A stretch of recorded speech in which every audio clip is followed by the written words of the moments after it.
Hey, good morning or good afternoon or whatever time it is. This is going to be season two, episode two of AJH Politics. It's January 2025 here in Kansas. And in this episode, we're going to talk about Kansas Bill, Senate Bill 6. Sorry, my dog just popped in. Kansas Senate Bill 6. Before we do that, I apologize for all of his noise. I don't think there's going to be any vulgarity in this one. But I do want to quickly mention about a meeting I had with some locals. I kind of started a group on Facebook to kind of talk about politics and stuff like that. And I was really thinking about doing a video about that discussion because it was an interesting discussion about why people choose to vote third party and or even cross party lines. You know, vote this way for president and the other way for governor, so on and so forth. Um, and just to cover a few of the bullet points of it, what you might expect was kind of come in there. It was anti-establishment sort of vote when after the election when AOC went on there. It's like I just don't get why people vote for me and for Trump. Like with the idea that they're both polar opposites in a political sense. It's because people are sick of what's going on. They vote for change like Obama, or they vote to make America great again with Trump. Like something is broken. Not to say that either two of those is the right answer or the wrong answer. That's not what I'm here for. Um, that's at least at that discussion. We were very much open, just an open conversation. What else did we talk about? I don't know. I talked a little bit about like my campaign and campaign financing and a lot of that sort of stuff.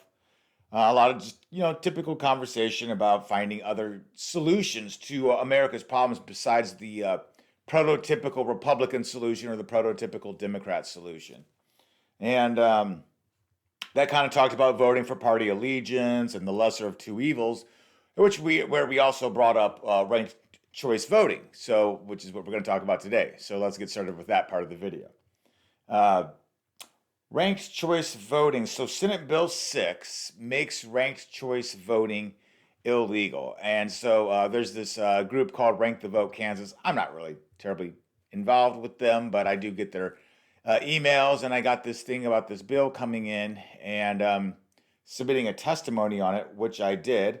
I can tell you a few things about the bill here, if I can pull it up.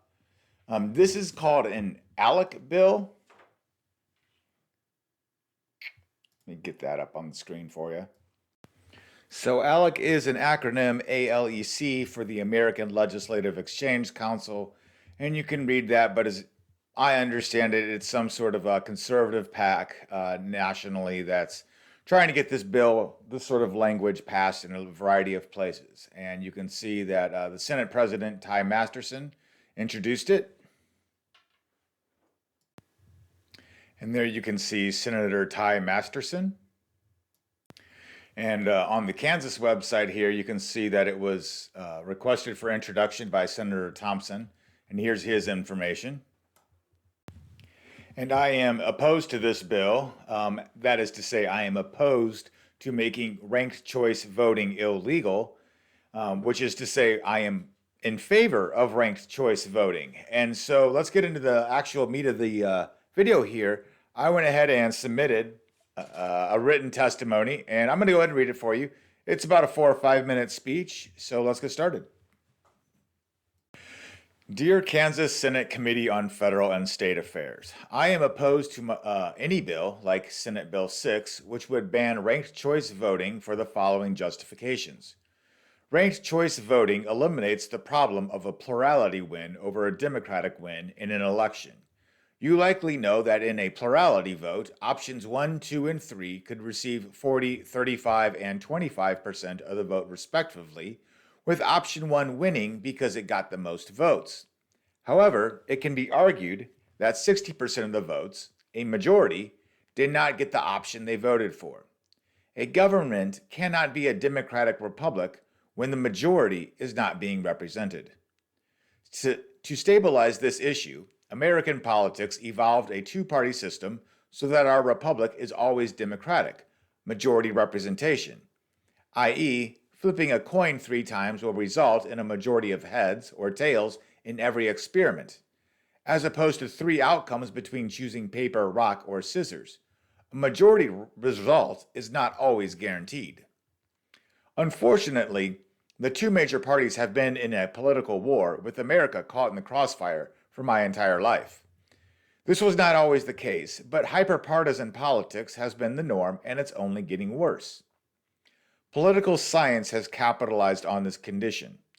In order to win an election, the campaign does not have to prove its worth, but rather prove the other campaign's incompetence. A campaign does not have to be the best option. It only has to be the better option, or that is to say, not the worse option. By smearing the other side as an enemy, one can win an election by being the lesser of two evils. This has broken the meritocracy of finding the best person for the job. The goal of being qualified to get hired has been replaced with the goal of condemning why someone else should be fired. I consider this observation to be self-evident given what we witness in our political campaigns, news coverage, social media, and culture at large. The two major parties have exploited this situation for their own selfish goals.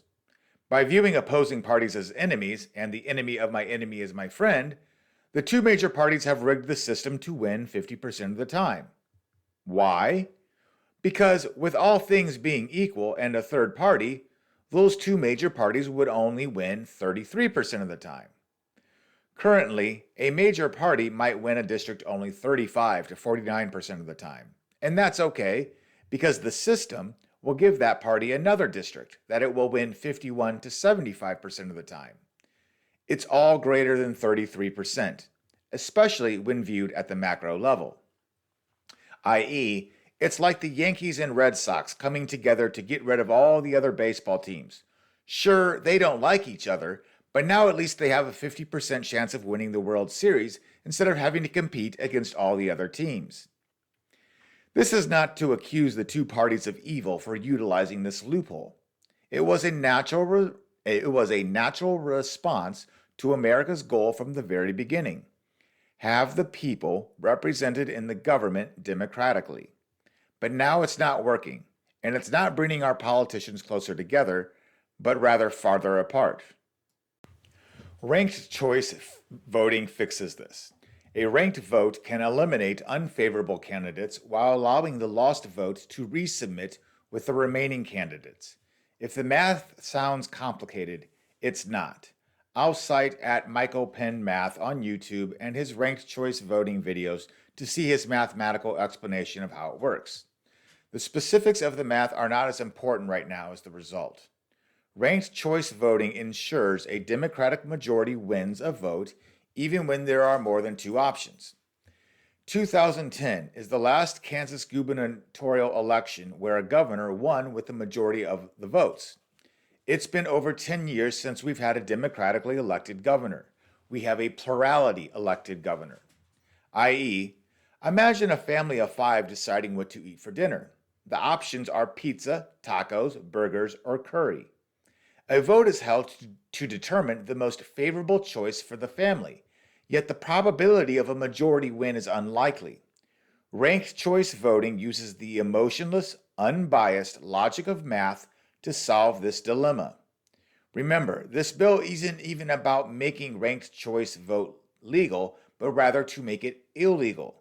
Do you really believe that a solution that ensures democratic representation should be illegal? I am Eric Herman and I live in Topeka. I ran for Kansas House 53 in 2024 with the Libertarian Party because I believe the two-party system is the greatest threat this country faces. I believe ranked choice voting will eliminate this problem while having democratic representation in our government. I understand how my opinion correlates to the bias of helping libertarians get elected at the expense of your own party losing more elections.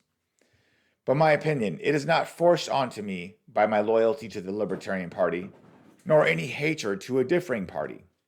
My opinion comes from my loyalty to American values. The math proves ranked choice voting to be the most effective, efficient, and neutral way to democratically elect representation. Personally, I would happily lose an election if it meant the people are democratically represented. Your job right now is to make a binary choice that will either make Kansas better or not. Regardless of your choice, your motivation is what is most concerning. Are you motivated to build the best democratically elected republic, staying loyal to the vision of America? Or are you motivated by what is best for your party to win more elections? Or even more shameful, your own personal political victories?